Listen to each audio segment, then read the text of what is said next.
I met Matt when I was a freshman in high school and fell in love with him, and he was serving his first year in the Navy. It was love at first sight for the both of us. 3 years later, on June 1st of 2002, we were married and had every ambition of starting the American family, having our own house, biological children. We wanted to get pregnant right away and start a family, and about 3 months after we got married, we had our first miscarriage. And that was pretty devastating for both of us. Jessica took it a lot harder than I did, I believe, at the time. But we relied on the Lord to bring us through that time, and He did. Roughly 6 months later, Jessica had her second miscarriage. When we had the second miscarriage, it really shattered our dreams to have a family of our own. But shortly after that, a few months later, we had some friends say, well, have you guys ever thought of adopting? And we thought, well, we've talked about it. We always thought, oh, we'll have kids of our own first, and then maybe we'll adopt some kids. But we had no idea that that's what God had in store for us. After we both prayed about it, the Lord changed our heart, and we decided that it was not His will for us to do fertility treatments, and we needed to follow through with adoption. And we went through the process part of the way with this baby, and the birth mom ended up changing her mind when it got closer to delivery. And we were devastated once again. It was like losing a child all over again, except it was probably a little harder on us this time than it was even with the miscarriages, because we had already picked out a name. We knew it was going to be a little girl. I remember we stayed up late that night that she changed her mind, and we prayed, and we felt like God was giving us hope, and we could cling to that hope, and He had a better plan in store. And then that's when He called us to adopt internationally, and we found that Guatemala has an adoption program, and it was a really good program at the time, and they were really needing families to adopt children. And so we signed up and we went through the process. It was a long process, and God used that time to prepare us. And 6 months after we signed the papers, we got the news that we had a daughter, Anaya Grace. We traveled to Guatemala as fast as we could. As soon as we could get a next plane ride down there, we were on the plane. We arrived in Guatemala for the first time when she was roughly 5 months old.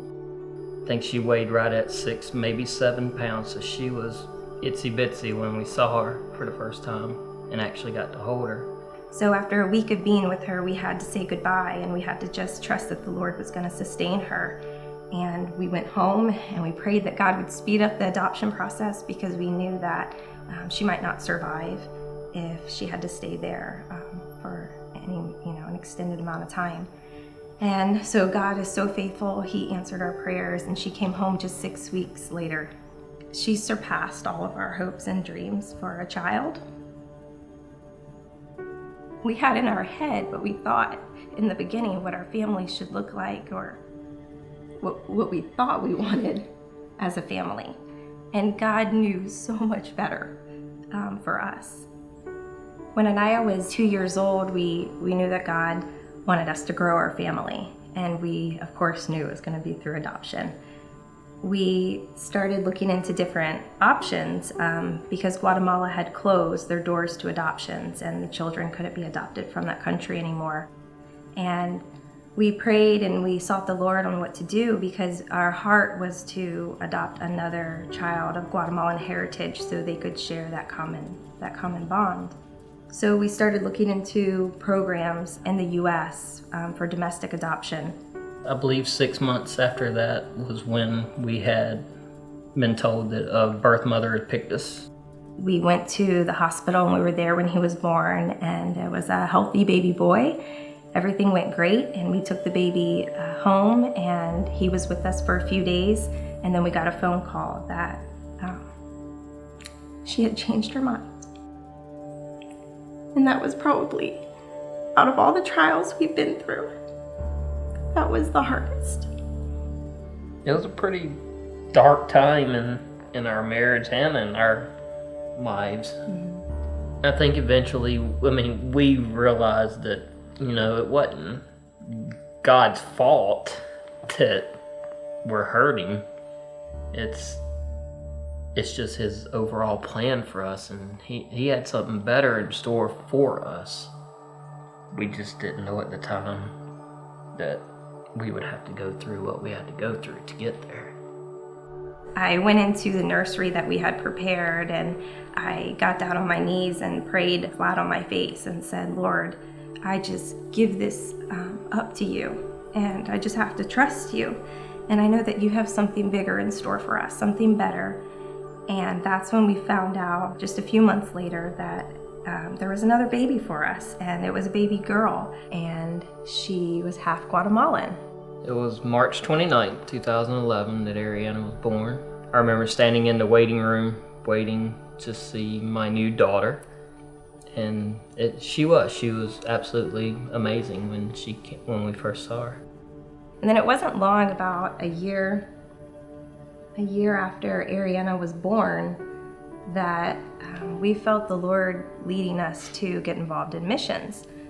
We knew that God was going to call us back to Guatemala to serve the people. We knew when we went to Guatemala, we saw the needs there were great. And so we began praying for God to show us how and when and where. So God led us to Lifepoint Church in January 2012. And about 6 weeks after going to Lifepoint, we found out that they were getting ready to launch their World Outreach program, and we found out that they were going to start in Guatemala.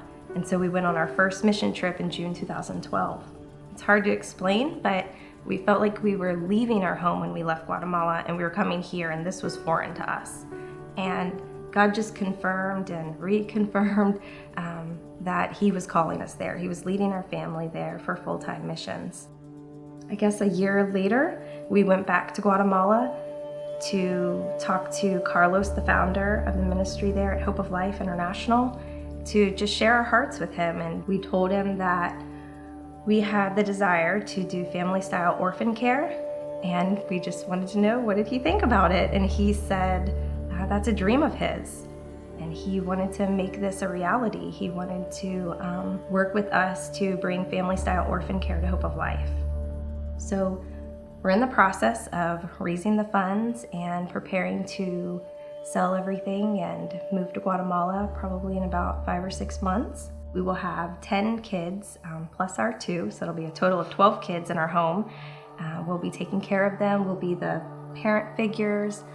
It's crucial for kids to have a mother and a father figure in order to be raised up, in a stable environment, to learn the love of Jesus in a tangible way versus an institution setting where they have bonds broken every day. I honestly never thought that I would be a person who would be selling everything I have in the United States to go take care of children in another country. However, with that being said, there's nothing now that could change my mind about doing this. This is something that I know deep down in my heart that this is what God's plan is for myself and my family. I wouldn't trade any of it.